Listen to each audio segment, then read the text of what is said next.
1857 সাল, ভাবা যায় একটা সামান্য গুজব, একটা বন্দুকের কার্তুজ, আর তা থেকেই জ্বলে উঠল এমন এক আগুন যা একটা গোটা সাম্রাজ্যের ভিত নাড়িয়ে দিয়েছিল। চলুন আজ আমরা সেই মহাবিদ্রোহের গল্পটাই একটু কাছ থেকে দেখি, যে ঘটনাটা ভারতের ইতিহাসকে কিন্তু একেবারে বদলে দিয়েছিল। একটা সাধারণ গুজব, একটা উড়ো কথা, কিভাবে সেটা একটা বিশাল সাম্রাজ্যকে চ্যালেঞ্জের মুখে ফেলে দিতে পারে ভাবতেই অবাক লাগে, তাই না? কিন্তু এটাই ছিল 1857 সালের বিদ্রোহের পেছনের আসল শক্তি। একটা কথা যা আগুনের মতো করে ছড়িয়ে পড়েছিল। যে কোনো বড় ঝড়ের শুরুটা কিন্তু হয় একটা ছোট্ট স্ফুলিঙ্গ থেকে, আর 1857 সালের এই মহাবিদ্রোহের বেলায় সেই স্ফুলিঙ্গটা ছিল একটা নতুন রাইফেলের কার্তুজ। তো আসল সমস্যাটা ছিল এই এনফিল্ড রাইফেলের কার্তুজকে ঘিরে। ব্যাপারটা হলো, সৈন্যদের নিয়ম ছিল যে কার্তুজটা দাঁত দিয়ে ছিঁড়ে তারপর বন্দুকে ভরতে হবে। কিন্তু হঠাৎ একটা গুজব ছড়িয়ে পড়ল যে এই কার্তুজের আবরণে নাকি গরু আর শূকরের চর্বি মেশানো আছে। এবার ভাবুন, হিন্দুদের কাছে গরু পবিত্র আর মুসলিমদের জন্য শূকর তো হারাম। মানে এই একটা গুজবই হিন্দু মুসলিম দুই সম্প্রদায়ের সৈন্যদের কাছেই ছিল চরম অপমানের বিষয়। আর এই অপমানের বিরুদ্ধে প্রথম যিনি রুখে দাঁড়ালেন তিনি ছিলেন সিপাহী মঙ্গল পাণ্ডে। ব্যারাকপুরে তিনি শুধু যে ওই কার্তুজ ব্যবহার করতে মানা করে দিলেন তাই নয়, বরং সরাসরি ব্রিটিশ অফিসারদের ওপর হামলা করে বসলেন। বলা যায় এটাই ছিল বিদ্রোহের প্রথম স্ফুলিঙ্গ, প্রথম জোরালো প্রতিবাদ। মঙ্গল পাণ্ডের ফাঁসির পর ঘটনাগুলো যেন রকেটের গতিতে এগোতে শুরু করল। মিরাটের সিপাহীরা বিদ্রোহ ঘোষণা করল, জেল ভেঙে তাদের সঙ্গীদের ছাড়িয়ে আনল আর সোজা দিল্লির দিকে হাঁটা দিল।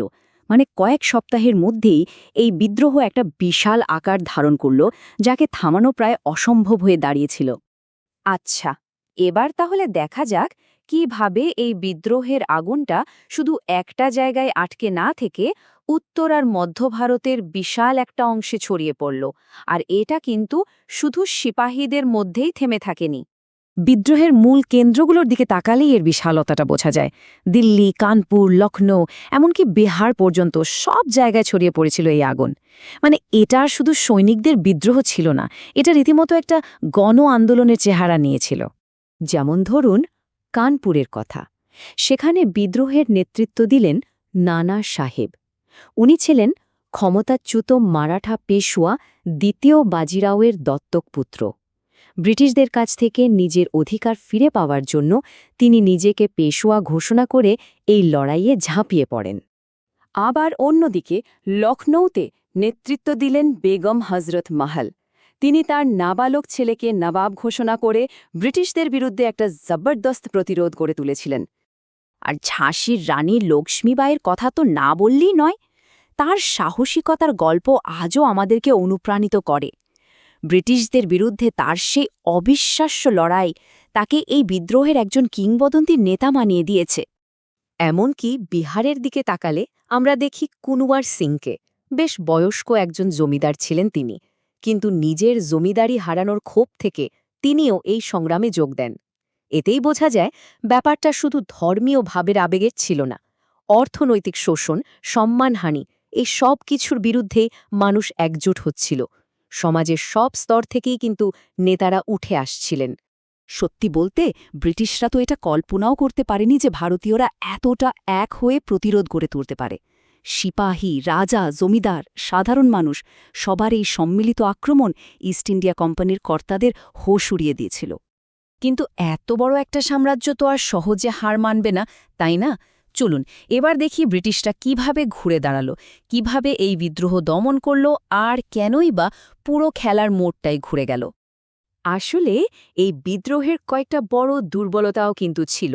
প্রথমত, এটা সারা ভারতে ছড়াতে পারেনি। অনেক বড় বড় দেশীয় রাজারা ব্রিটিশদেরই সঙ্গ দিয়েছিলেন।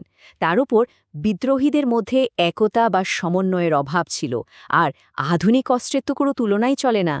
এই সব মিলিয়েই কিন্তু শেষ পর্যন্ত তাদের হারের কারণ হয়ে দাঁড়ায়। ব্রিটিশরা কিন্তু বসে থাকেনি।